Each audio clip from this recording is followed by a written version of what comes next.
Buenas tardes, Chendo.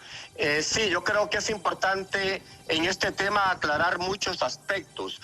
Con Estados Unidos se tienen dos tratados de extradición que se llama Tratado de Extradición de Prófugos de la Justicia. El primero data del 15 de enero de 1909, en el cual se establecían 21 delitos de naturaleza extraditable para los Estados Unidos, que entró en vigencia en abril de 2012. Posteriormente, como no, en el primer tratado no se tocó el tema del tráfico de drogas, se acordó un tratado complementario. Este data de 1927, que entró en vigencia en 1928. Con estos dos tratados que establecen 23 delitos de naturaleza extraditable con los Estados Unidos, estos han estado en vigencia desde esas fechas, solo que hubo una suspensión, dejaron de tener vigencia con la Constitución de 1982. Pero siendo presidente del Congreso Nacional, Juan Orlando Hernández Alvarado, el 25 de enero de 2012 se estableció que se podía extraditar a hondureños a otros países, ¿verdad? Y con esto, pues estos dos tratados de extradición que se tenía con Estados Unidos, que habían quedado en suspenso, nuevamente adquirieron vigencia. Y son esos los dos tratados que a este momento tenemos vigentes con Estados Unidos. Y a través de ellos es que se ha extraditado hasta el día de hoy a más de 50 hondureños extraditados a Norteamérica y condenados en muchas cortes federales de los Estados Unidos. Donde más se ha condenado es en la Corte Federal del Distrito Sur de Nueva York. Ahí se condenó a Tony Hernández, a Juan Orlando Hernández, se está condenando al Tigre Bonilla, etcétera. Pero también otra cosa, Chendo, hay que aclarar que una cosa son los tratados vigentes con Estados Unidos, ¿verdad? Y no con otros países. Con otros países quedarían vigentes los tratados de extradición.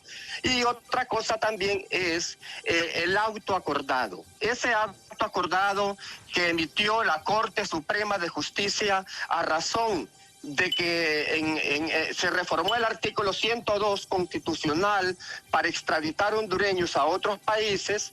Era obligatorio al hacerse esta reforma constitucional por Juan Orlando Hernández Alvarado el 25 de enero de 2012, aprobar una ley de extradición pasiva, la cual nunca fue aprobada por el Congreso Nacional, no obstante que se enviaron 3 anteproyectos de ley de extradición al Congreso Nacional, pero nunca hubo voluntad política en aprobar esta ley. ¿Qué le quedó a la Corte Suprema de Justicia? Pues emitir un acto acordado, que es de naturaleza administrativa.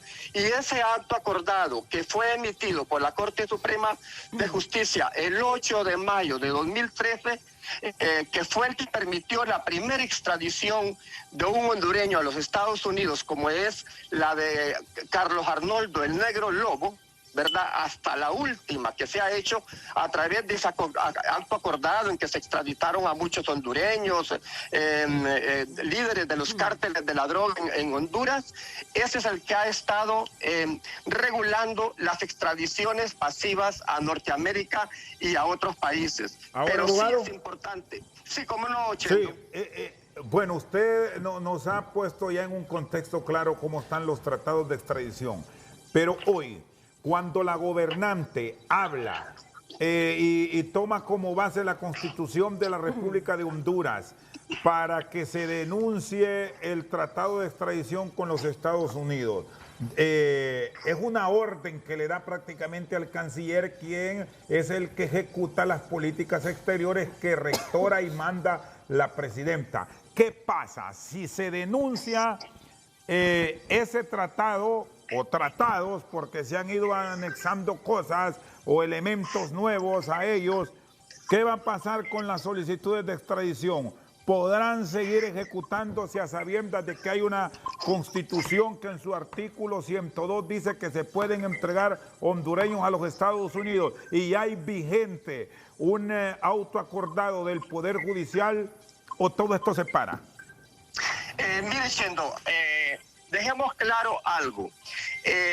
Las extradiciones en Honduras, no obstante que hay cierta voluntad del gobierno actual en denunciar los dos tratados que tenemos vigentes con Estados Unidos, las extradiciones seguirían en Honduras, pero no para con Estados Unidos, sino que para con otros países, en tanto no se reforme el artículo 102 constitucional, que es la que permite que se puedan extraditar hondureños a otros países por 3 delitos: por criminalidad organizada, por terrorismo y por tráfico de drogas.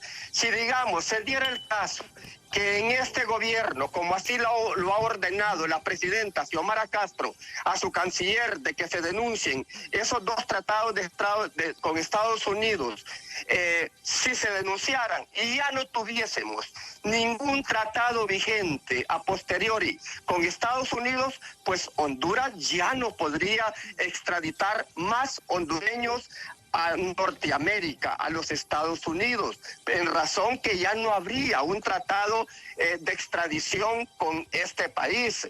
No obstante, los otros tratados de extradición que tenemos con otros países, y en tanto no se reforme el artículo 102 constitucional, se seguirían extraditando hondureños a esos países. Pero con Estados Unidos, hasta aquí llegaría ya las extradiciones a Estados Unidos, si se dejaran de tener vigencia esos dos tratados, 1909 y 1927, que son los que permiten que se puedan extraditar hondureños a Norteamérica. Muy bien, está claro entonces que si el canciller acata, como se espera que lo haga, si su jefa le está dando la orden, prácticamente se paran las extradiciones para los Estados Unidos. Si eso se hace ahora, ¿cómo quedarían las que están pendientes de ejecutarse? Porque hay detenidos que en las próximas horas Estados Unidos se los podría llevar. ¿Los dejan libres o cómo opera aquí el tema jurídico? Porque todavía no ha sido aprobado. Mire, Sendo, sí, hasta ahorita se han extraditado a un poco más de 50 hondureños a las Cortes Federales de los Estados Unidos. Y sabemos que hay más orden, han habido más pedidos de extradición de hondureños por Estados Unidos. Y de repente ahí están esas órdenes de captura contra estos hondureños con fines de extradición, muchas de las cuales no han sido aún ejecutadas por las autoridades correspondientes, y hay otros también en proceso de extradición en este momento.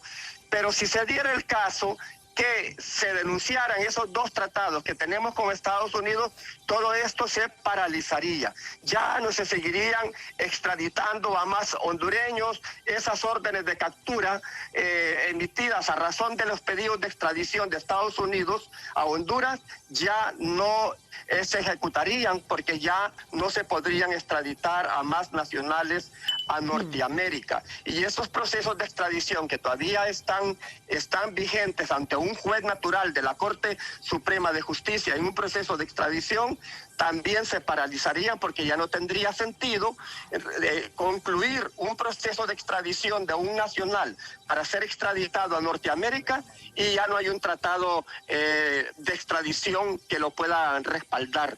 Entonces, así queda esa situación jurídica en cuanto a los tratados que tenemos con Estados Unidos. Solo que también, Chendo, no han tocado los juristas que han hablado ante ese programa, que no es así, que simplemente se ordena denunciar un tratado y esto ya van a tener ya no van a tener más vigencia. No, es todo un proceso, y recordemos que este gobierno ya es poco el tiempo que le falta ya para concluir su mandato. No sabemos qué van a decidir los próximos gobiernos que asuman el mandato del país, ¿verdad? Si van a mantener estos tratados, o en caso de que se denunciaran y dejaran de tener vigencia, reanudarlos, ¿verdad? Volver a establecer nuevos tratados con Norteamérica. Es todo un tema que no es así fácil de analizar. No, un tema. Como yo le he mencionado, es todo un proceso la denuncia de un tratado. Sí.